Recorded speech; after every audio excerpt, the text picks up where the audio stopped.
Hey, it's your boy Chongo coming at you with another video. This video is Shane talks on Walter Philippek based World War II war hero. Brought to you by Shane Gillis fan. Shane Gillis fan. Anyways, just another Shane Gillis video. I'm on a Shane Gillis kick, so let's go. There's a YouTube channel. It's this guy goes around and interviews World War II vets. And there's one guy, the first guy I watched, I think his name's Philippek, Filipek, Walter Philippek. Just go ahead and say, hello, my name is... Purple Heart. Hello, my name is Walter Vincent Philippek. I was born in Raleigh County, 6th Bottom. But this Walter guy, he's like 95 when he's getting interviewed. 49 backwards, that makes me 94. You know, because always in the World War II documentaries, they show the old guys, and they always start getting emotional and like tear up, you know, Sure. rightfully so. Yeah. But this was the first guy I've ever seen that had literally zero PTSD and was just like smiling the whole time. They'd ask him a question, he'd be like, well, some of those Japs, they would have grenades when you'd go to take care of them, so I'd bayonet them. And they're like, don't you think that's a little cruel? He's like, yeah, it is cruel, but I done it. Smiles. He's giddy. Dude, there was the best line in it though. He's like, they were like, were you ever like afraid while you were there? He's like, no, I didn't have a girlfriend back home. All I had was some family. I didn't care if I died. He goes, I didn't care about nothing. I still don't care about nothing. It's just like, Damn, dude. This guy's incredible. I didn't care whether the sun come up next morning or not. This didn't bother me a bit, buddy. I didn't worry about nothing. I done what I had to do, and I did it. How old were you on the island? 18.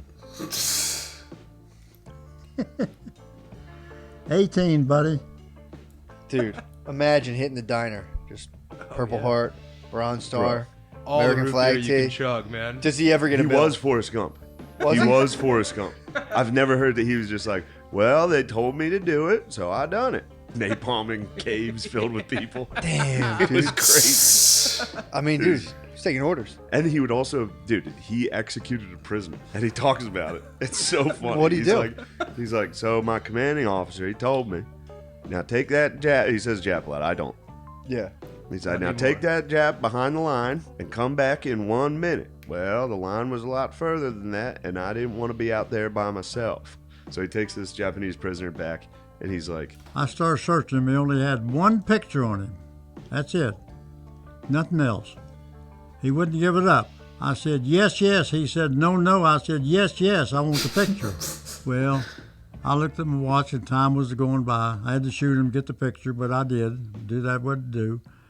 And he had a picture of... and then it cuts to him holding up the picture. And, he goes, and this is a picture I got from that Jap. They were lopping off Chinese heads. They were cutting off Chinese heads and putting them in a basket. That was the picture? That's the picture. That's the keepsake. Yeah, the keepsake. The Japanese guy had a picture of them cutting off Chinese heads. I thought it would have been a picture of his sweetheart. No, you would think. Yeah. The guy was like, I'm not giving this up. This picture's too tight. It was tight. It was His enemies. It was him and his boys chopping off heads in front of the Great Wall of China. The Great Wall of China was behind them. He had to He's get that back to his And bros. Walter goes, at the Great Wall.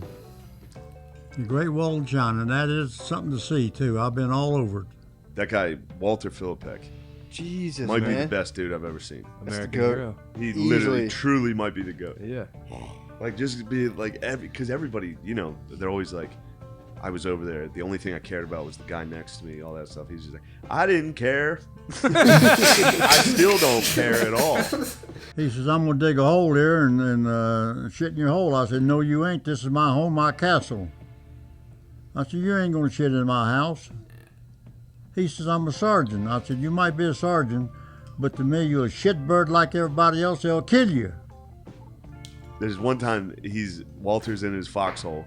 They set off a flare in the middle of the night. And he said there was a Japanese dude just right at the foot of his foxhole about to jump in. So he shoots him. And the guy like fell into the foxhole. And there's two other guys that were sleeping were like, who's that? Or like, what the fuck was that? And he's Yeah. just like, just somebody that shouldn't have been here. And then I went back to sleep. He just woke up blasted, dude. Tucked himself back in. And one more step, that Jap been on top of us. So I shot him. He fell down over the cliff. And boy jumped up. What happened? I said, we just about had an unwanted visitor in there. I said, I'm going to bed now. Y'all can have us from here.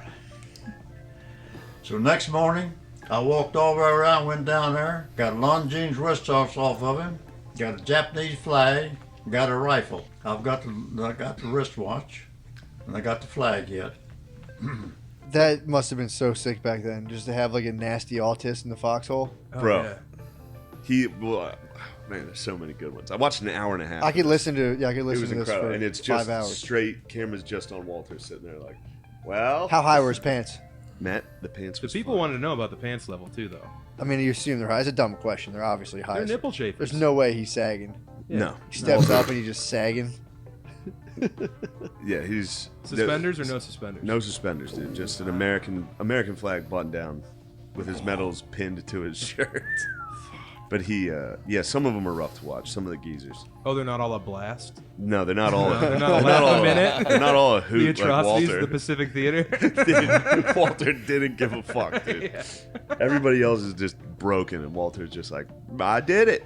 I did what I had to do, so I done it. He has a necklace of ears. Yeah. Well, here's what I was saying. So he lands on, I think it was Okinawa. So he gets there. There was like a Japanese dude like 500 yards away, like they could see him, and he's talking to his commanding officer, and he's like, I'm gonna put some tracers in, and I'm gonna shoot him. And they were like, you can't hit that, no chance. So Walter fucking lit this dude up. And the guy's like, I'm glad I'm on your side. He's like, well, I come here to kill, so that's what I'm doing. He's just murdering people. It's very What are practical. Tracer is a bullet. You know how when they light up, Yeah. that's a tracer. Oh, really? So those aren't all the, you know, in Fury, there's a lot of like, it almost looks like When it lasers. just kind of, yeah. Yeah, that's because every like third or fourth round They want to is see a where light, they're so going. you can see where it's going. Oh. Damn. Yeah, He just lit a guy up. he just lit him up, dude. And when we hit there, Gunny Sergeant, I said, Gunny, there's a brush pile moving up there. He said, you're crazy, Walt. I said, I might be, but I got good eyes. So I said, put your glasses on him. And this Japanese was trying to get to a truck. And I said, Gunny, I'm going to empty my regular bullets, put tracers in there. And I said, I'm going to kill him. He said, no, you ain't 500 yards. I said, Gunny, you ever hear of Kentucky windage? He said, yes, I have, old Sergeant York. So I emptied my regular bullets, put tracers in it, and I said, now you tell me up over what now, because that's the only way I'm going to get him. After the 5th shot, I got him. He said, boy, I'm glad you on our side. I said, yeah, I come here to fight, and I'm ready. I said, they taught us to kill or be killed in the Marine Corps. He said, yeah, that's the old saying, kill or be killed.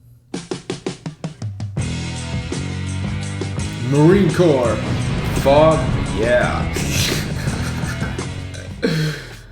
Okay, so